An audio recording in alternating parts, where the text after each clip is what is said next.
if you do all the right things and you put the groundwork in, then good things will happen. We genuinely have made 100 grand in a month from a property within 9 months of it opening its doors. We've been laying the groundwork for this for years. This was a real learning experience, and boy, did we grow through this. But the important thing was to get it open, just get it open, get it running, refine as we go. It's never going to be perfect.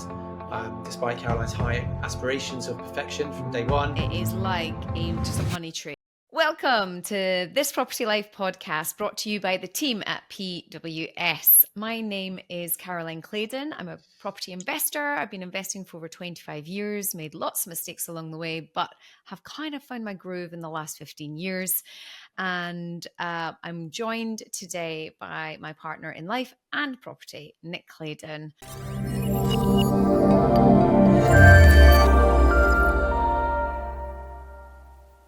This is a big topic because you've gone big on the title. Obviously, as husband and wife, we fall out. That's standard, right? And your title for this episode is quite punchy, and it's probably going to catch a few people's attention. So read it out to me again. What was the title? Title is 100K in property. Get it right. Yeah. Get it right. I'll get it right. Okay. So it is 100K in property income from one property. 100K income from one property in 9 months. Clickbait or real? Clickbait or real? Okay, so I added in the clickbait bit because I'm literally sick of social media. Well, I'm going to say property guru BS. Yeah. The whole 0 to 10K a month in 3 months. Join my free webinar. Financially free in a week. Financially free in 7 days. I've seen that one. Yeah.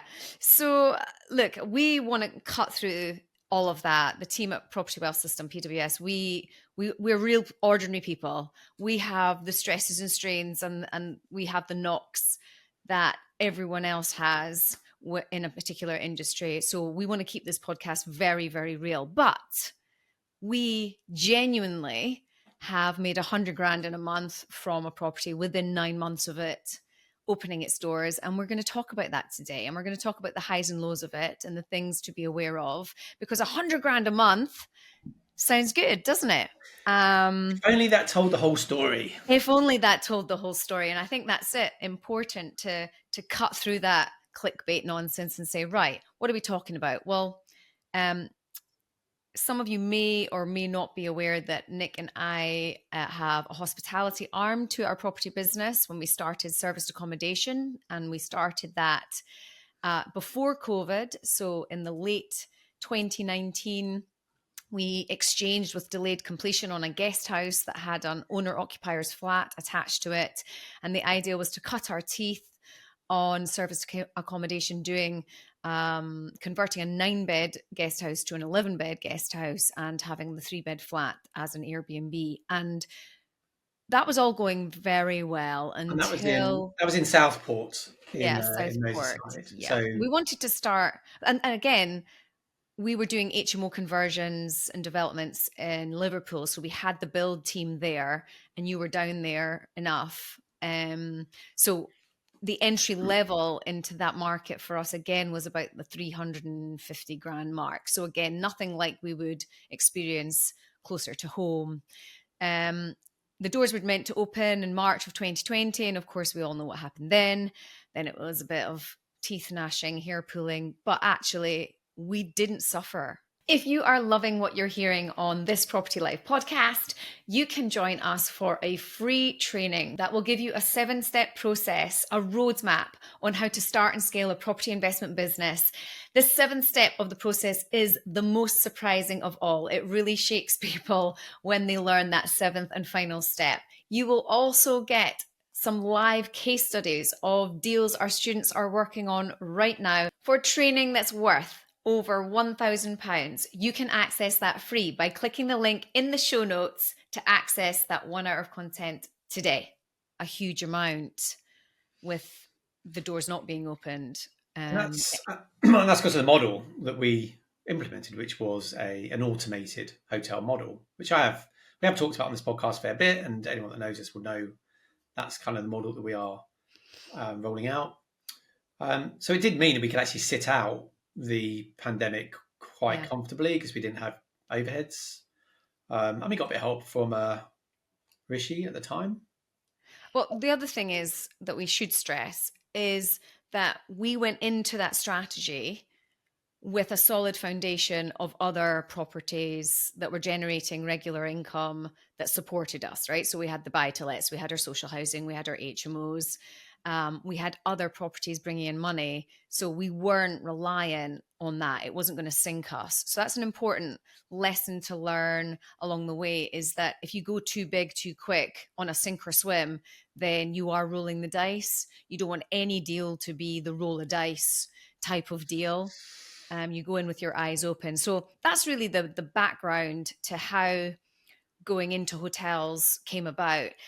Serviced accommodation was a real buzz strategy back in 2018, 2019. In fact, everyone was talking about it. Let's do serviced accommodation. It's the fast track to making loads and loads of money. And basically everyone was jumping in. And we sat down and said, well, if everyone is doing it, we need to do the opposite. So rather than doing serviced accommodation, let's just go bigger. Let's just supersize it and leave all the Airbnbs to the Airbnbers and go in and basically do, if you like, serviced accommodation on a room, one little unit like we do on our HMOs. So that's the premise behind it. And I was very, very keen to get something in Edinburgh. And so we bought a building that was an office, empty, townhouse in the city centre on Stafford Street, and I have to say, to date, has been the most painful transaction and deal that we've ever experienced.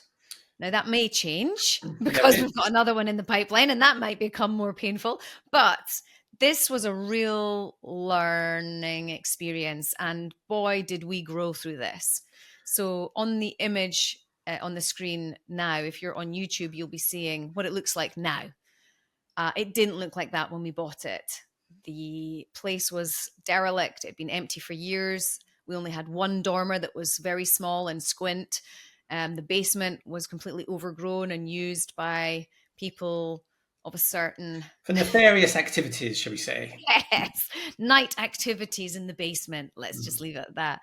So it's now turned into something really, really beautiful. And this was a massive labor of love. Again, big mistake. Don't get too emotionally attached, but I definitely got attached to this baby. And actually, I think I can now say, probably because she is so beautiful now and she is working so well for us.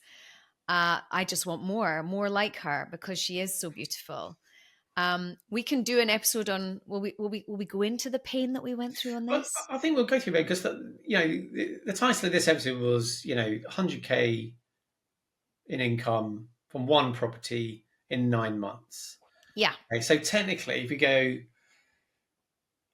to this slide here, and it will just show the slides. Honestly, I have to apologize to the listeners about my husband and his tech because he is such an idiot with it. Like the last episode, he was flicking and flicking and flicking, and it looked terrible. Anyway, here we are. Here's another slide. But I just wanted to demonstrate that we are, factually, yes, we went from when we opened the doors in December 2023. We pretty much, as you can see here, November, minimum amount, that was just kind of test bookings on the system. But this is taken directly from our system, which is BES24, which runs reports. And you can see that in those 9 months, we almost hit it in June. And then we actually hit our 100k income target in August of this year. So from opening the doors to our first 100k month, it was 9 months. Not bad. So that is a fact. Fact, not clickbait. Not clickbait, okay. But there's obviously a lot more to that than, the behind the scenes that went on. First and foremost is, whilst that is an income figure, that's not a profit figure, right? Now, we did set ourselves, one of our goals was to do 100k month, in income. So that is there, tick, right? But clearly, that's a gross figure. And there's an awful lot of cost that will come off that. Yeah. But there was still a hefty profit there, but it's not the full story. That was not in our pockets figure. That was a gross figure. I think it's important that, I say at this point, I was really nervous about sharing that information to the wider public about money that we're making. That feels really personal, and why should I share that? And then I'm like, actually, what am I shouldn't be embarrassed about it. I think maybe the mindset that I had was, does it look like we're showing off, or does it look like we're being flashy, or is someone going to try and, does that put a target on our back? Do they come after us? I think that maybe shows a little bit about where my mindset is around sharing information. But for us to be in the podcast space or on social media, you kind of have to be really transparent and say, this is it, warts and all, here it is. And if the haters are going to hate, they're going to hate, right? Yeah, I mean, we want to be authentic here. We're not we're not doing a podcast just to try and, I don't know, for whatever reason, just say how amazing everything is, because it isn't. But we want to be honest, and that is a fact. We did go from there to there in that period of time, but it wasn't profit. And it didn't take 9 months, really, because we had 15 years of experience behind us to do it. There we go. That's the key. I think that is key. And actually, if we're being brutally honest, if you showed that Beds 24, including our Southport place, we hit the 100K quicker than August. In terms of the business, in terms of our hospitality business. So we could technically say on social media, hit 100K in 1 month in... I don't know, 6 months or something like that. The more sensational it sounds, the more people are going to click on it, then the more followers, and the more raving fans, and all of that stuff that goes on. That doesn't really float our boat. We just want to help other people learn from our experiences so that you can maybe save yourself some heartache or make better decisions when you come to investing. So let's talk about the process. We purchased the property in November 20. Oh, you're going to make me relive it. No, I know. Maybe relive the pain. I know. Okay. So, all right, let's cut to say we have talked about this before a few times. So we'll, if anyone wants more information, then please ask us, and we will happily go into the depths of the pain. But essentially, we bought it in November 21. It was on the market September, I think. We saw it. We put a lot of legwork in. Yeah. We came cold into the market in Edinburgh. We want to buy a townhouse in the centre of Edinburgh and turn it into a hotel. Cool. Yeah. And all the agents were like, you're not alone there. Everyone wants townhouses. Great. Yeah. So we put a lot of legwork in. Everything that we teach others to do the reps, as Arnie says. Get out there, view lots of properties, make lots of connections. We did all of those things. Yeah. Finally got this opportunity. We'd missed out on a couple that we were really keen on and spent time on. Yeah. This one came up. We had to move really quick. So they always want it done and dusted in 6 weeks. But we went for it, and we didn't have the money, right? Like, again, it's exactly as we teach our students. You put the offer in based on the numbers, and you make it stack up. Once the offer's accepted, then you go, shit, okay, let's get raising money. So we raised the money, and actually, we were surprised at just how quickly we raised it. It was literally within 48 hours we had the money. It was like, oh, that was straightforward. And then press pause on that. Yeah, but we didn't just start from scratch. Rewind. We've been laying the groundwork for this for years. Yeah. It's not just something that's, I want anyone to think you can just come from, not ever having done property or no training, never talk to anyone about raising money and just go, I can raise, 400 grand in 48 hours. It's not going to happen. Yeah. But over time, if you do all the right things and you put the groundwork in, then good things will happen. And that is exactly what happened there. We had to complete that in 6 weeks. We weren't the highest bid. Nope. We were the strongest bid. There were there was 11 offers. I think there was 2 above us, but because of our due diligence and our track record elsewhere in the country, the agent, in fairness, did take a punt on us. We were unknown, and in the Edinburgh market, being known is really important. And actually, I didn't realize just how important it was until I've been deeper into the Edinburgh market. And, we've subsequently gone on and bought another one, and we've got offers out on others. But agents now know us. And so when we talk to them about something that we're interested in, they take us seriously, they listen. And so they're far more willing to pull deals together and structure them because they know you're not a time waster. But you do have to put yourself on the line a little at that beginning part. So we had to spend some money, like doing surveys that you probably wouldn't do under normal circumstances, and due diligence, drain surveys, structural surveys. We spent, I don't know, 3 or 4 grand, I'd say. Yeah. Not knowing if we were going to get it. Yeah, that's an investment in your reputation, if you like, at that very first part. Now, we'd based our numbers on the experience of refurb costs that we've had over the years. Boy, did we underestimate that. And I think that's a part that a lot of our students are scared about, is how do I know what the refurb is going to cost? Well, frankly, in this market that's constantly changing, you can't be 100% sure unless you've got a builder's background. Whatever you think it's going to be probably 50% more than that. Well, look, Edinburgh is a different planet to a lot of places. It's very, I would say, similar to London in terms of costs. But I would say Stafford Street literally did nothing for a year, right? We massively underestimated the planning battle that we were going to find ourselves in. Let's go into that slightly, because I think I know we don't want to go there, but we have to go there. We have to go to dark places sometimes on this podcast. This is like a therapy session. It is. So let's go there. Look, the planning should have been fairly straightforward. Yeah, our planning consultant, and this is why it's so important to have a good team around you. Got a planning consultant, and he was like, it's fairly straightforward, but there are a couple of complications with listed building. Yeah. So there's essentially 2 planning applications you have to put in, one for the change of use, one for the listed consent, blah, blah. It's supposed to be fairly straightforward. It was anything but straightforward. We had, post-COVID, a lot of planners working from home on short weeks. There was a massive backlog. We initially got rejected out of hand, just like because they were too busy really to deal with it. Yeah. So rejected us. So we had to start from scratch 2 months in with a slightly different approach. Then it was probably another 6, 7 months, 8 months.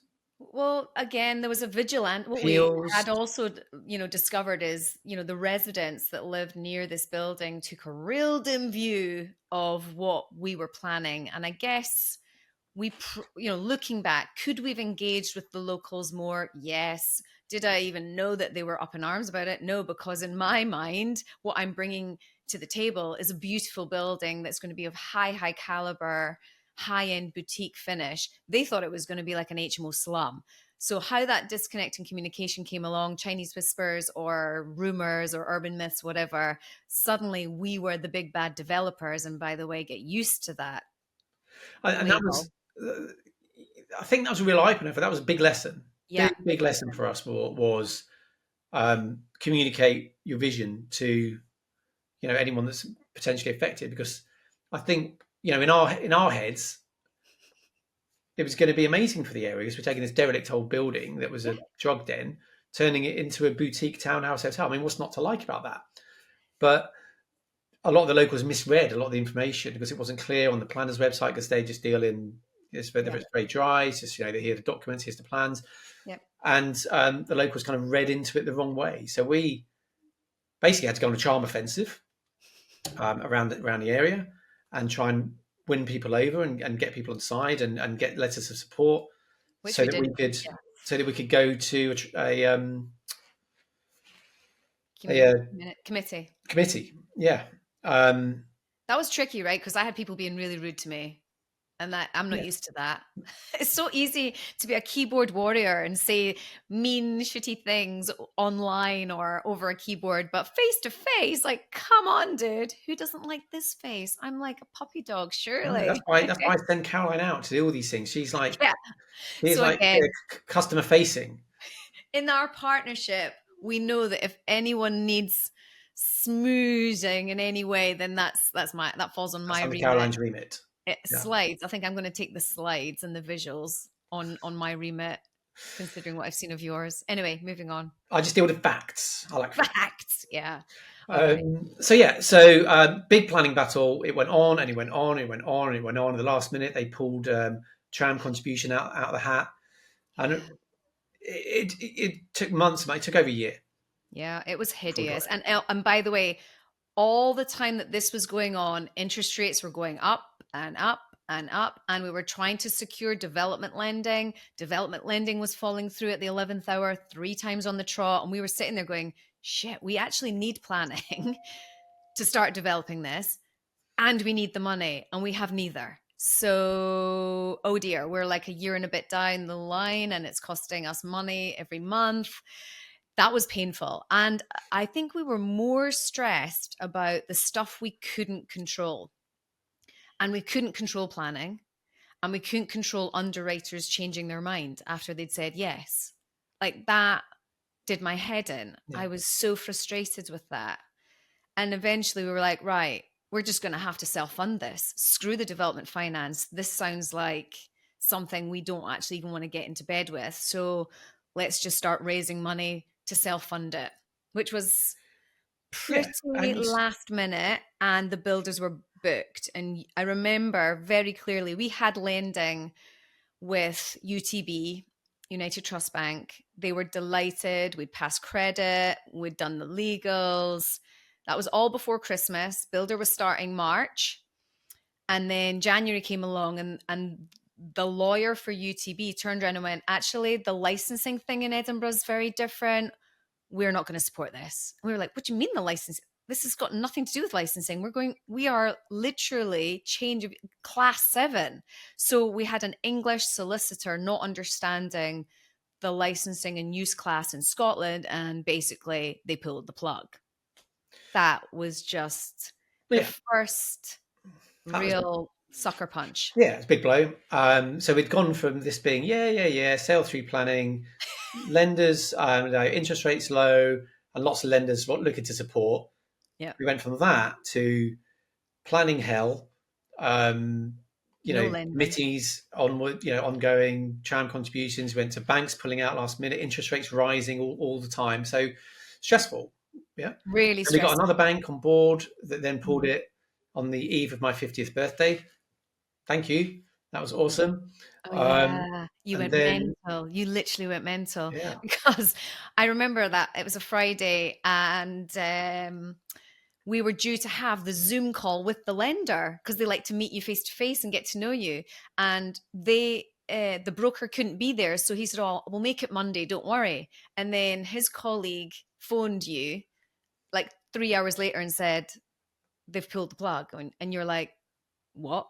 No, you must be the wrong person. Like, you're obviously speaking to the wrong person, because we were literally about to do the Zoom call with them. I was just relaxing into my birthday weekend, just had a round of golf, just driving back, literally pulling in the driveway when I got that call. And I thought it was a joke. I thought it was somebody playing a little prank.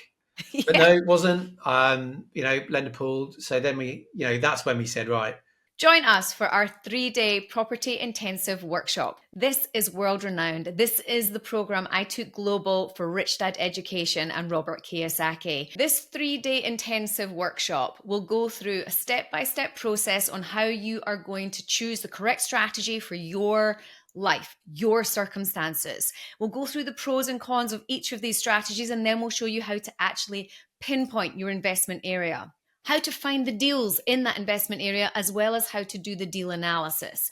That deal analysis saves you from making any expensive mistakes in the property market. We'll show you how to raise the money. There are more than 40 different ways of raising money to structure your deals in a creative way.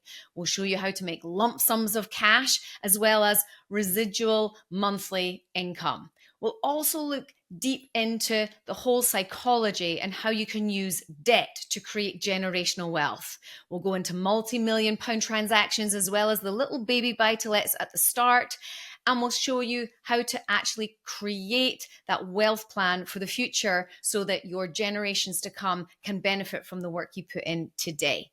When you secure your ticket to the next 3-day intensive property workshop, you will also qualify for our bonus material. We have a learning platform with over 20 videos and downloadable documents to get you started and prepared for attending the workshop. In those videos, whenever they're updated, you will get access to that content. We will also make sure on the workshop that you get a one-to-one consultation with a property investor so that you can have a bespoke strategy specific to your life so that you can hit the ground running after the workshop. We don't want you to attend a course after course after course. We want you to get results now. To secure your place in our world-renowned, 5-star rated, sellout property workshop, click the link in the show notes to secure your spot now. Spaces fill up quickly, so don't delay. We're just going to do this ourselves, take the banks out of it. You know, we talked to lots of people. We got connected with a great, you know, flexible lender. We got connected with, through one of my friends, we got connected with a high net worth individual that looked to lend.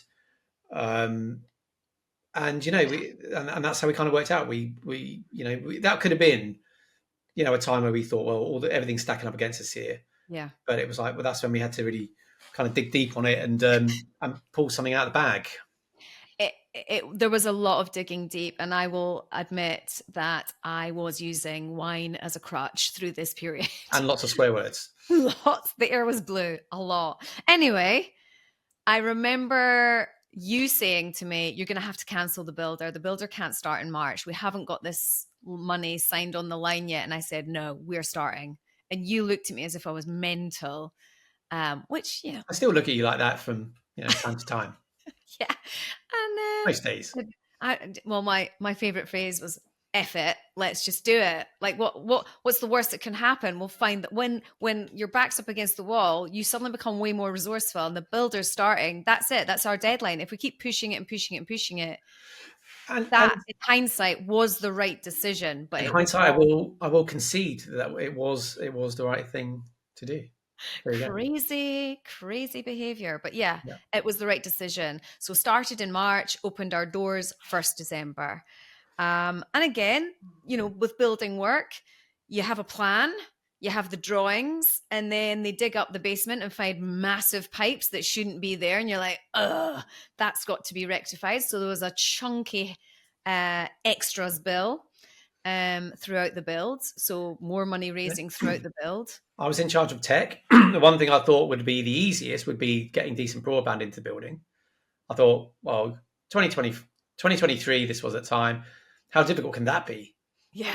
That's the easy bit. You know, got all the place kitted out, you know, had all my Wi-Fi stuff all installed and wired and all of that. And it was all looking great. Could I get broadband into that building? No. It was an absolute nightmare. We found like the road under the front where they were going to come in, you know, this BT Openreach looking to put the hard wire fiber in. They took one look under the basement and saw that the road was kind of propped up by like they thought the road was propped up by a bit of wood. So they refused to do it. I'm like, what are you talking about? There's like HGV trucks go up that road. I don't think it's going to be supported by a bit of wood. But they were adamant, and that caused about months of delays. In the end, we found a different provider that came in a different routing. We got Elon Musk involved. Yeah. Because we were about to open. Yeah. In November, we still had no sign of broadband coming in. And the importance of broadband is not just for, you know, streaming your TV. It was going to operate all of our locks. We couldn't open without it. I mean, yeah, it ran everything. Everything was Wi-Fi. The locks, the systems, everything. So Elon came to rescue with his Starlink satellite Wi-Fi internet. Amazing products. Starlink. But again, that wasn't easy because Starlink, to get it up on the roof, there was no scaffolding anymore. So some boy that clearly lives off adrenaline, he would just like shimmied to places that frankly health and safety would not be happy with. I remember having a meeting. We were having a meeting in like the room at the bottom while this was going on. So we got the satellite. The satellite kit was easy, right? Dead easy. Go down to Curry's, pick up the satellite kit. It's like, this is going too well. This is too easy. Yeah. I knew that once it was up and running, you could just literally an app on your phone. You're online in minutes. Brilliant, solved. But you had to get the dish on the roof. 4 stories up, middle of Edinburgh. Nah, everyone you rang, nah, not doing that. Can't do that. You need a cherry picker. Well, we can't get a cherry picker because you have to close the whole road off and give months of notice for that. It's brutal. So we need a boy to go up on the roof. So we found somebody in the end that said he would do it. And I remember having a meeting in the front room, literally just with a half an ear waiting for the thump outside. I was like, please, just like. We were like, if you fall, just make sure you've got the satellite up there first, and then we'll pick up the pieces after that, right? Yeah, but fair play to him. He did. He did the job. We found someone that's committed to his. At one point, there was discussions that we needed to come on a Sunday morning or in darkness so that nobody could see it or report it to health and safety. I mean, I'm not sure this is stuff we should be sharing on. I don't think we should be sharing it. Anyway, let's move on. So we got it done. So we got the satellite up on the roof. We're online. The other thing, remember the pain for the water connection? Yeah. The water connection was another level of frustration. Basically, anything that requires some form of public sector service or massive organization that has so many departments, nobody knows what the hell's going on in any of the departments, that does really add some complexities to just getting shit done. Yeah. But so there's a big lesson in just get your utilities organized right at the very beginning. Yeah. And it will still be the last thing you get connected. Oh, yeah. And when the water got connected, then, of course, all the water system needed to be checked and there was leaks bloody everywhere. This beautifully painted, ready-to-go property, just water pouring in various places. So this was all November of last November year. 2023. Oh, and we were committed. We'd missed the summer with all the delays, and we wanted to be open for December for Christmas markets in Edinburgh. It's massive. Hogmanay, Christmas, New Year's is all massive in Edinburgh, and you need to be open for that. The risk was if we opened our doors in January, where everything's dead, our first 2 to 3 months of trading would be, well, zero, nothing, because we've got no track record. We've not got any kind of marketing budget. I'd done some PR. We had appeared in newspapers and I had done a bit of social media, but at the time I was doing my own social media and didn't really know what I was doing. So again, with the next one, we'll have a marketing team on board who will be way slicker. When it came to like listing the property, we're all set to go on like, the booking.com, but you can't finish your setup of your property till it's done because you need all the photos. So the place had to be absolutely pristine to get the professional photos in before we could even, press go on booking.com. Yeah. And I think that finally happened in the last week of November. Yeah. I still remember kind of going around, installing locks and things like that, changing batteries on locks and clearing up tech issues. Yeah, we have had professional photographs done subsequently because the first lot were so rushed and half the stuff wasn't really as perfect as we'd like it to be. But because you needed them for the listing, I mean, in my head, I was giving Nick such grief. I'm like, just get the listing ready to press the button. He's like, it doesn't work like that. It's more complicated than that. And I'm like, I think the phrase of the year, which I still like to use, is it's just not that simple.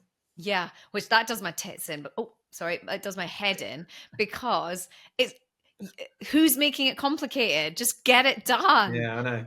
Anyway, but yeah, it never is that simple. But anyway, so we got it listed, and we were literally pressing the go button on the 1st of December. I remember I was there with a hotel manager. She came up because she lives in Southport, managing our Southport one. Came up, we were sitting there, we were ready to go. Right, ready to go.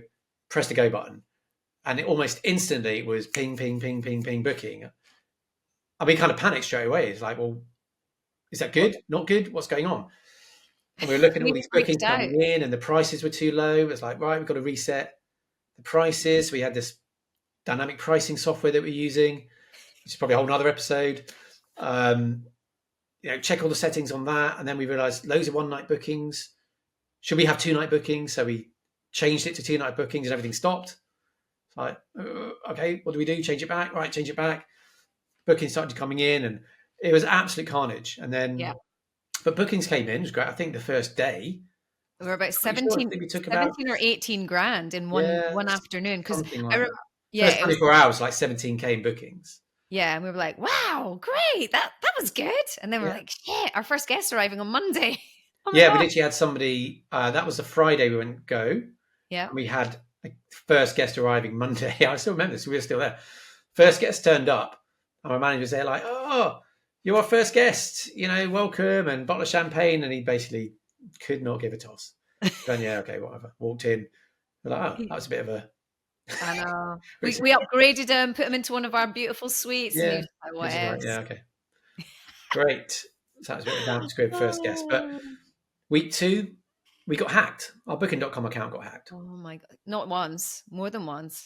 Well, first time was the second week of taking bookings. Suddenly we had guests who just booked in, ringing us saying, I've just had an email saying, my booking's going to get cancelled unless I pay more money. I've just paid it. Like, oh. I know. So, I remember we couldn't really understand what was going on, because so I'm like on the phone to the web guy going, we've been hacked, and he's like, what are you talking about, your website? And then it was somebody basically cloning booking.com, so it was a booking.com issue. But that it happened in the second week, and then I'm pretty sure it happened another twice. Yeah, it happened 3 times in the first couple of months. And then when it came, I think it was about a month after we'd opened, or maybe 2-3 weeks after we'd opened, we went down to watch Spurs play Newcastle with our eldest boy. First time he'd been to White Hart Lane. We were really excited. It was, it's quite an experience, and it's not the cheapest to go down to one of the Premiership stadiums. And we're sitting there, 4-0 up, we're delighted. And the neighbour across the road WhatsApps me and says, there's a fire engine outside Stafford Street. Is everything okay? And I literally lost my mind. I think at that point I said, we're freaking selling this building. I've had it. Yeah, well, I think and I said, we're selling. That's it. We're done. We're out. So, we have had real emotional moments where I've said, F this, I'm out. Like, this is ridiculous. So I didn't sign up for this. And it's such a big jump from multiple buy-to-lets, multiple HMOs to a 15-bedroom hotel, which doesn't sound that big. It sounds like it should be straightforward, but we underestimated just the level of busyness and hecticness. Like, so what the fire alarm, it was one of the sensors was too sensitive, and the hairdryer set it off. Great. Well, it was a simple fix. We had fire systems all set up. We had a fire officer who's nearby, and he got there and sorted it all out. But when you're kind of remote from it, it was really stressful. And then that's happened a couple of times since. But each time something goes wrong, you refine it. We've refined our process a bit better. The front door. Yeah, the front door. Something happened with that. Now, you wouldn't have thought one of the biggest headaches of this project would be getting a front door on an auto lock that opens and then closes without slamming. That's it. That was the remit. Let's have a door that opens when someone punches a code in, closes behind them, and doesn't slam. Right? Could we get that working? Absolute nightmare. We had loads of instances of people, the door was slamming too loud, so we had to go back and reset all the closers so it didn't slam. Then if the close was too soft, then it wouldn't close and lock behind. We were trying to use a traditional latch that was just on an auto setting. How many hours I spent up there trying to get that? I would say that was months of our life just lost on that bloody front door. And there's you've got to think about the safety and the security, but also the accessibility.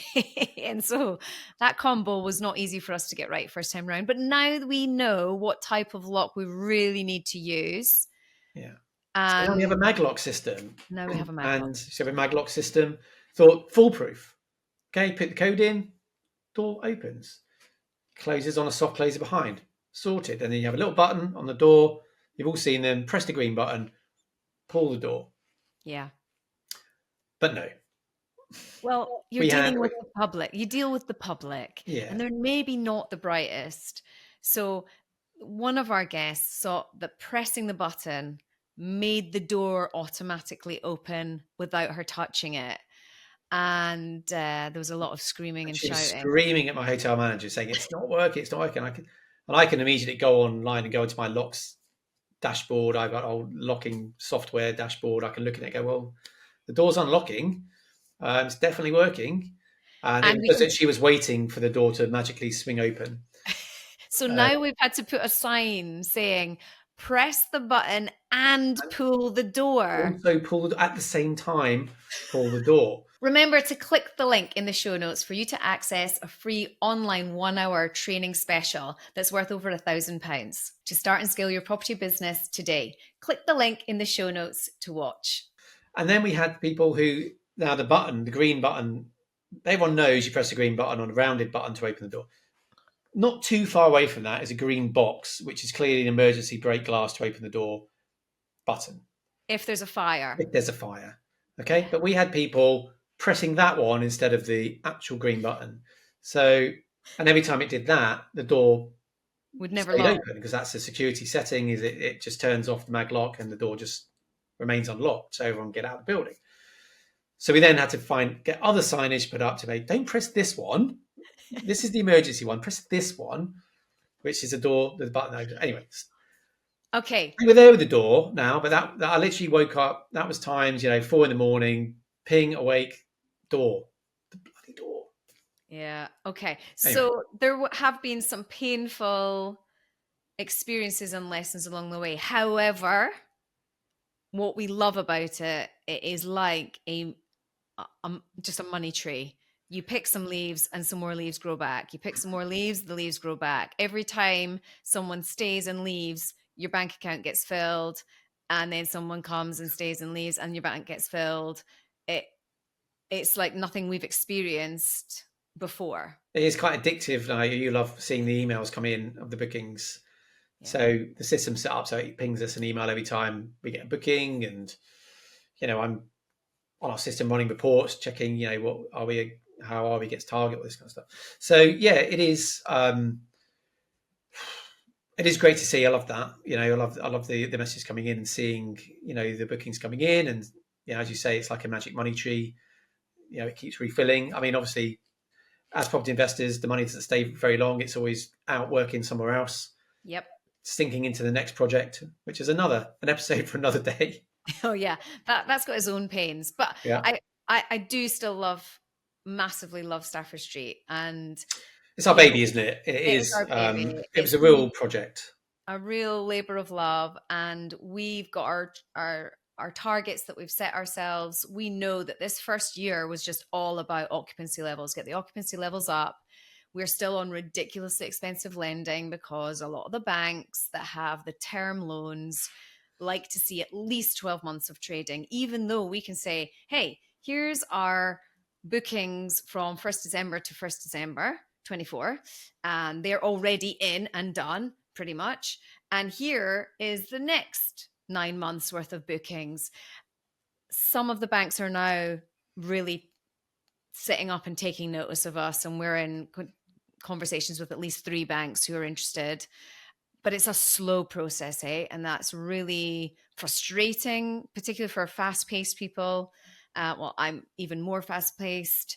That's doing my head in. So I've kind of just left. I don't even get involved in the operations side at all. That's really all on Nick. There's quite a good reason for that. Yeah, I would tell every guest to do one if they had any issues. But year 1, get occupancy levels up. Year 2 is about refining and getting profitability up. Getting costs down. And get costs down, which we've actually made a major step forward in that just this week.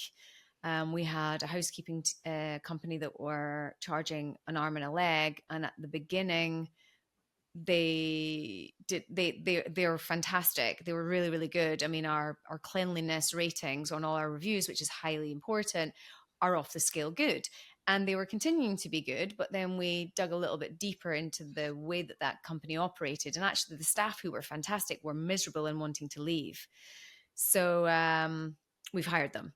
And actually we're going to save a lot of money for having our own staff, which was never really part of the plan, I have to admit. But I think we'll really reap the benefits from that. And we can treat these people really, really well, way better than they would have been treated before. But other costs that we have, marketing costs. Marketing costs. Yeah, the OTAs, the online travel agents, charge 18%. Yeah. On their fees, and you can say that sounds extremely high, but they bring the numbers. I mean, Expedia this year has been great for us, bringing a lot of business in, but they take their chunk.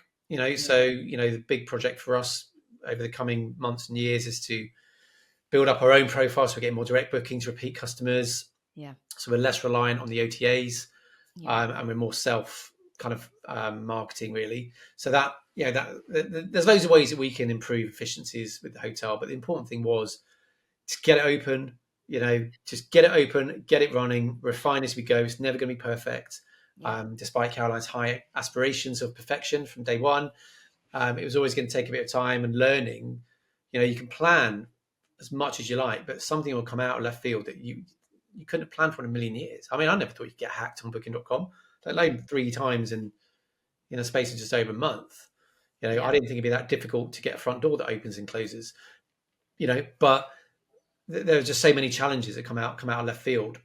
Yeah. So going back to the original premise of this episode, look, we have technically gone from 0 to 100k in income in one property in 9 months, but obviously there's a hell of a lot more involved than that, and it's not 9 months, it's 15 years. The building took 2 years to get up and running. No one's going to click on something that says make 100k in one property in 15 years. No one's going to click that, right? Yeah, but it's also just a little warning just out there to just, if you are seeing these kind of outlandish claims, financial freedom in 7 days or whatever, just take it with a bit of a pinch of salt, well, massive pinch of salt, actually. Do your due diligence, do your research. If you are looking for people to work with, make sure they are doing what they say they're doing and have done what they say they've done. Yeah. Anyone at us, this Property Life, Property Wealth System, we're never going to tell you that, you can get financially free in a week, or without doing anything. Passive income doesn't really exist. It takes a lot of work, but yes, can property do great things for you? Absolutely can, if you put the hard work in and you have the right strategies and you have the right support and team around you. Yeah, I always keep coming back to it. It's the desire to want to do it and have the fire in the belly. The true grit behind all of it.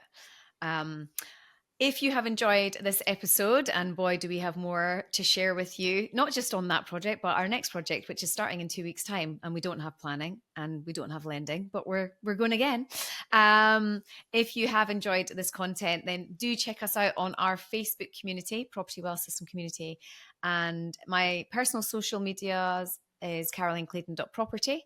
I am holding one of our world-renowned 3-day property workshops in Edinburgh in October, the 11th, 12th and 13th. It is a one-off in Edinburgh. I've got no others planned in the diary at all. So it is going to be a special one. I'm keeping it small and intimate, so tickets are going quickly for that. Make sure that you check out our website, propertywealthsystem.co.uk for that. And lovely to share a podcast with you again, Nick. Let's just work on your slides. Hey, that needs some work, but we'll talk about that at dinner. Yeah, and if you're liking the podcast, please do give some feedback. Come see us on YouTube. If you're listening to this on audio, come and like and subscribe us there. And please give us some suggestions of anything you want us to cover, subject-wise, questions you have, scenarios that you're encountering yourself. So please let us know how we can help. And we look forward to seeing you very soon. Take care. Take care. Bye.